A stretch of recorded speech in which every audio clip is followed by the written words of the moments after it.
20,000 manufacturing jobs created in just 3 years, 20,000 here in the Wolverine State.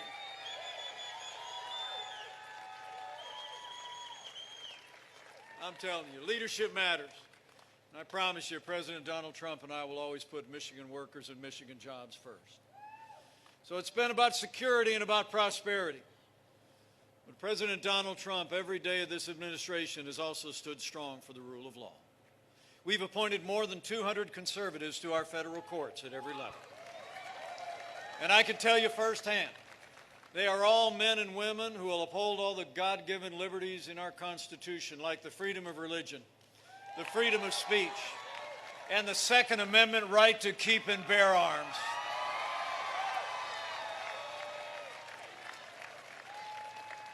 You know, last month we rightly paused as a nation to honor the life and service of the late Justice Ruth Bader Ginsburg. But when the memorials were over, President Donald Trump fulfilled his duty under the Constitution when he nominated a brilliant, principled, conservative woman to the Supreme Court of the United States in Judge Amy Coney Barrett. Isn't she something? Amazing, amazing. Well, they're in day 3 of those hearings in the United States Senate.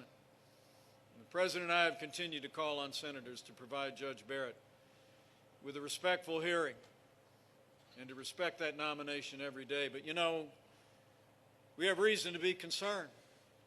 I mean, you all remember a couple of years ago when Judge Barrett was nominated to the Court of Appeals out this way, the ranking Democrat on the Judiciary Committee criticized her Catholic faith, saying, and I quote, "The dogma lives loudly within you." And Hollywood liberals already started attacking her faith from the day the President nominated her to the Supreme Court. Well, I got a message for the Democrats and their Hollywood friends. That dogma lives loudly in me. That dogma lives loudly in you. And the right to live and work and worship according to the dictates of our faith lives loudly in the Constitution of the United States of America.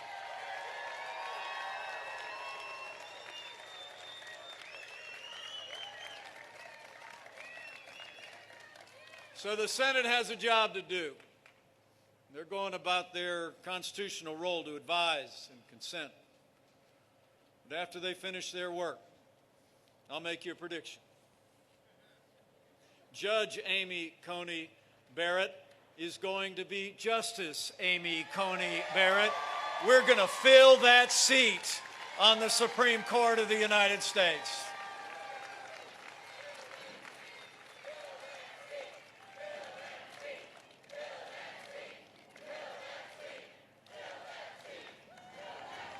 Now, while we're talking about the Supreme Court, the people of Michigan deserve to know that after 150 years with 9 members of the Supreme Court of the United States, leading Democrats in Washington are actually talking about packing the court.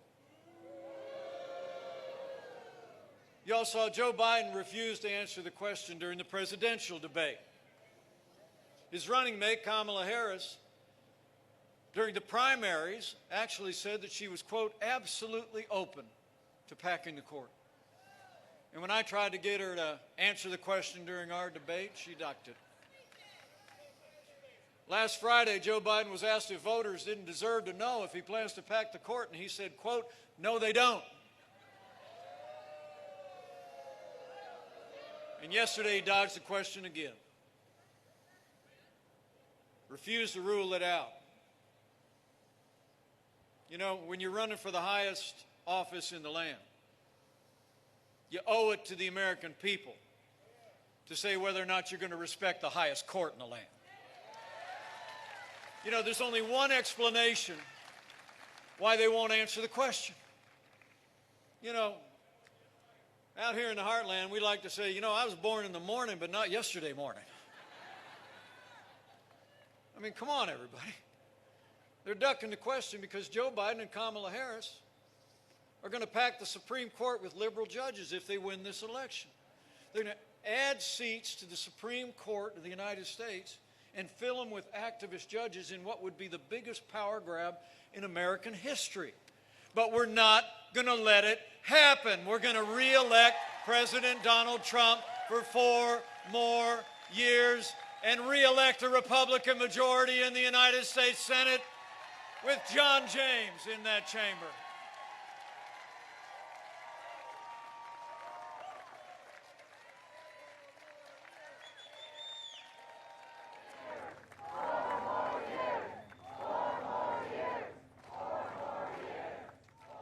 I mean, we're going to stand on the Constitution and we're going to preserve an independent judiciary. It's just that serious.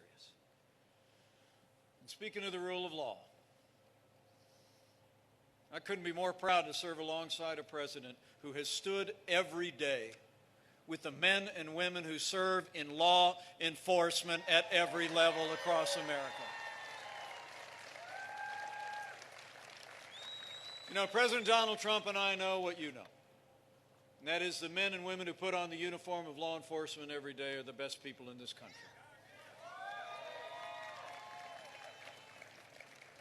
They deserve the respect of every American every day.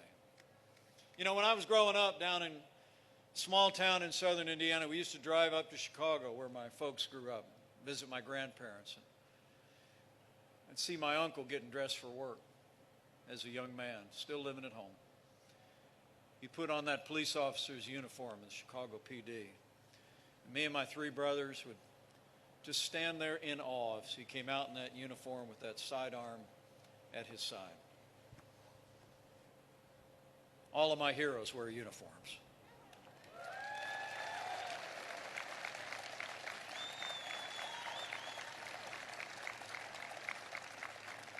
Now, we stood with law enforcement, but I want to be clear. President Trump and I will always support the right of Americans to peaceful protest. But rioting and looting is not peaceful protest. Burning businesses is not free speech. Violence against innocent civilians, the destruction of property, or violence against law enforcement will not be tolerated, and those who do these things will be prosecuted to the fullest extent of the law.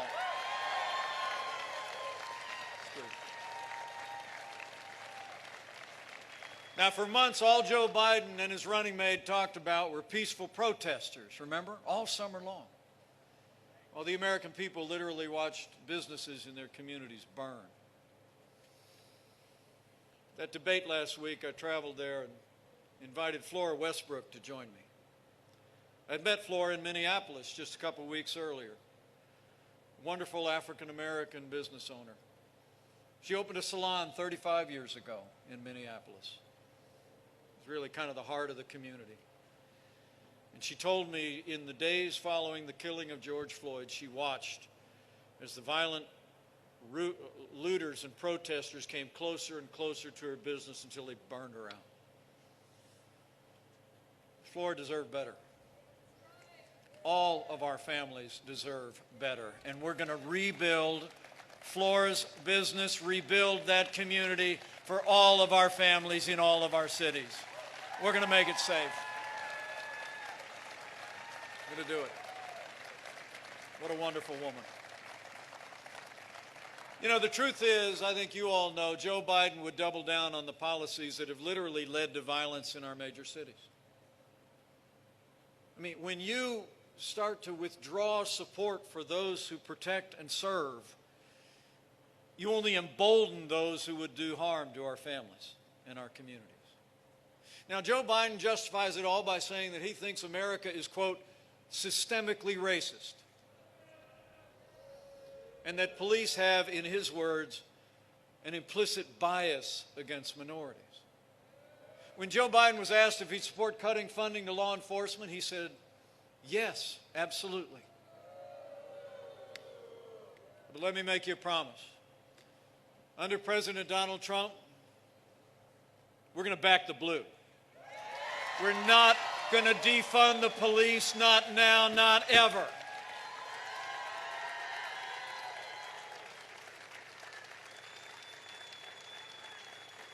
We're going to have law enforcement in every city, in every state in this nation for every American of every race and creed and color. So help us God.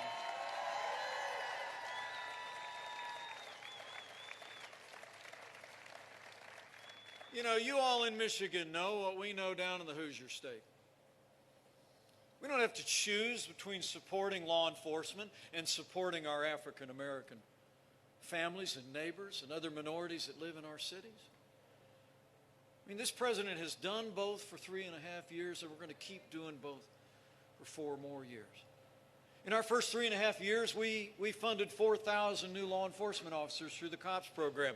With the violence engulfed many of our cities, we launched Operation Legend, named after a 4-year-old boy who was literally killed in his home while he slept in a pillow fort he and his dad had built. And now we've arrested more than 2,500 violent offenders in cities across the country. But as we supported law enforcement, I have to tell you how proud I am. In our first 3 years, because of the economic policies we advanced, we had the lowest unemployment ever recorded for African Americans. We had the highest funding ever for historically black colleges and universities. We passed criminal justice reform,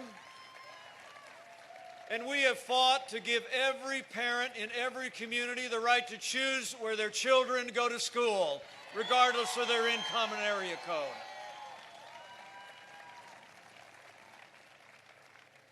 So we've supported law enforcement, and we've supported our minorities, and we'll keep doing it for 4 more years.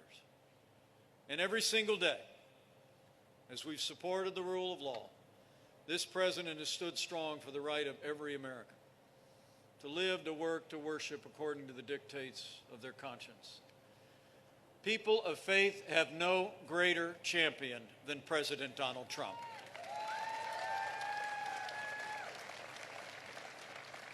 Under this administration, we restored the conscience rights of doctors, nurses, teachers, and religious charities. And President Donald Trump ended the assault on the Little Sisters of the Poor, and the Supreme Court voted 7-2 to make it permanent. I mean, think about that. You know, I'm the product of 8 years of Catholic education. I have nothing but love and a deep respect for nuns. Can I get an amen on that? Anybody else? Thank you very much. But think about that. Little Sisters of the Poor, these are incredible women, answered a call of faith, a call of service, took a vow of poverty to do nothing other than help the underprivileged in their communities. And when Joe Biden was vice president, they hauled him into federal court to force them to compromise their faith and live under the mandates of Obamacare. And believe it or not, after the Supreme Court ruled, Joe Biden announced that he was going to reimpose the Obamacare mandates on the Little Sisters of the Poor and religious institutions around the country. In fact, the religious intolerance spans their whole ticket. His running mate, Kamala Harris, actually attacked one of our nominees to the federal court because he was a member of the Catholic Knights of Columbus. Well, let me make you a promise. With 4 more years of President Donald Trump in the White House, we're going to respect the religious freedom of every American of every faith, so help us God.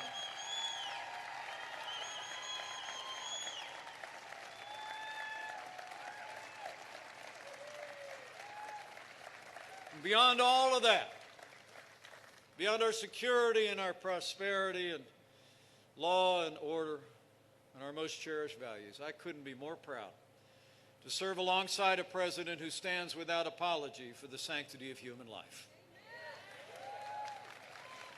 Where Joe Biden and Kamala Harris support taxpayer funding of abortion all the way up to the moment of birth, President Donald Trump has stood strong for the unborn. And President Trump is the most pro-life president in American history. It's true.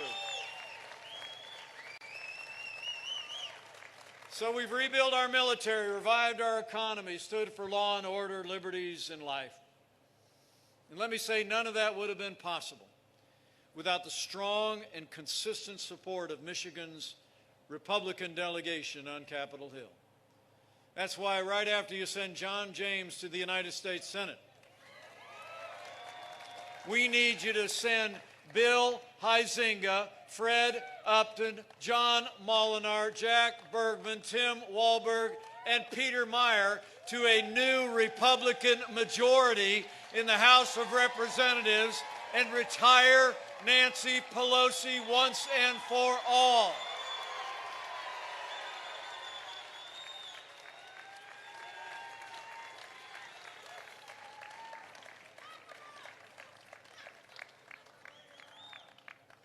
You know, when you look at what we all were able to accomplish with Republican majorities in the House and Senate in our first 2 years, it's incredible. On our security, on our economy, on our constitutional foundations. There's only one way you can describe it. We made America great again.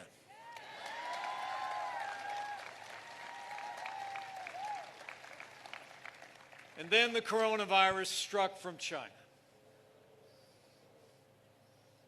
But I can tell you, when there were only 5 documented cases of coronavirus in the United States, all of which had come back from China, President Trump did what no American president had ever done. He suspended all travel from China, the second largest economy in the world. Now, Joe Biden said that was hysterical. He said it was xenophobic. In fact, he wrote in the week before,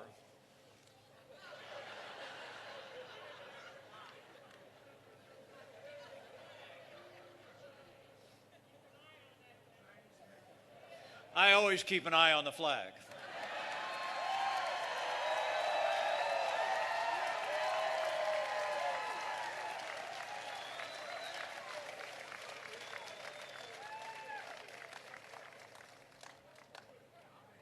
A week before the president made that decision, you all deserve to know Joe Biden said it would make things worse if he closed off travel from China.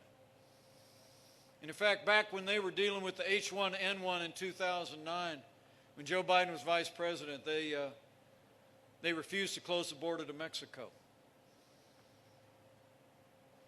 But I want to tell you firsthand, as the head of the White House Coronavirus Task Force, President Trump's action, suspending all travel from China, saved untold American lives and bought us invaluable time to stand up the greatest national mobilization since World War II. It's a fact.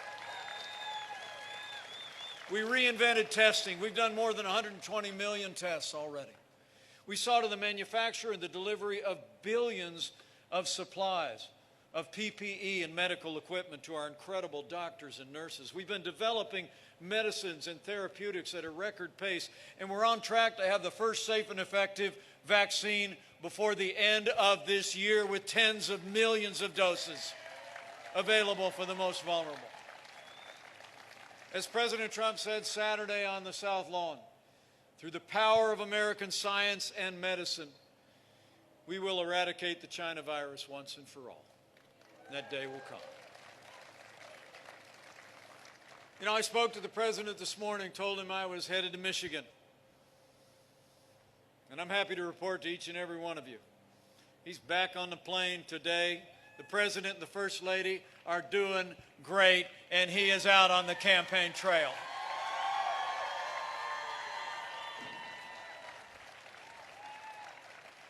But let me just say, on behalf of the president and the first lady,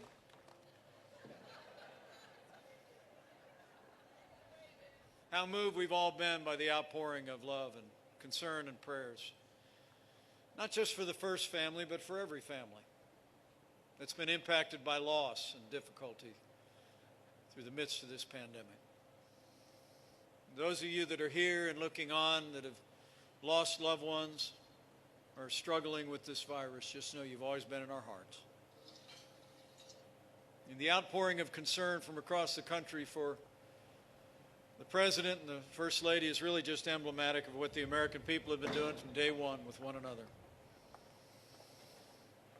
In fact, could we just take a minute?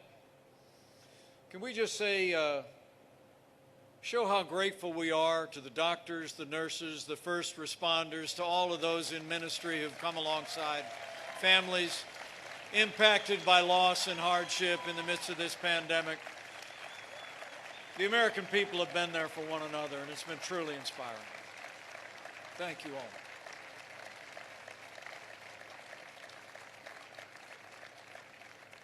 And I promise all of you, we're going to keep making sure that our doctors and nurses have all the resources they need to provide the level of health care to anyone in this country that we'd want a family member of ours to have.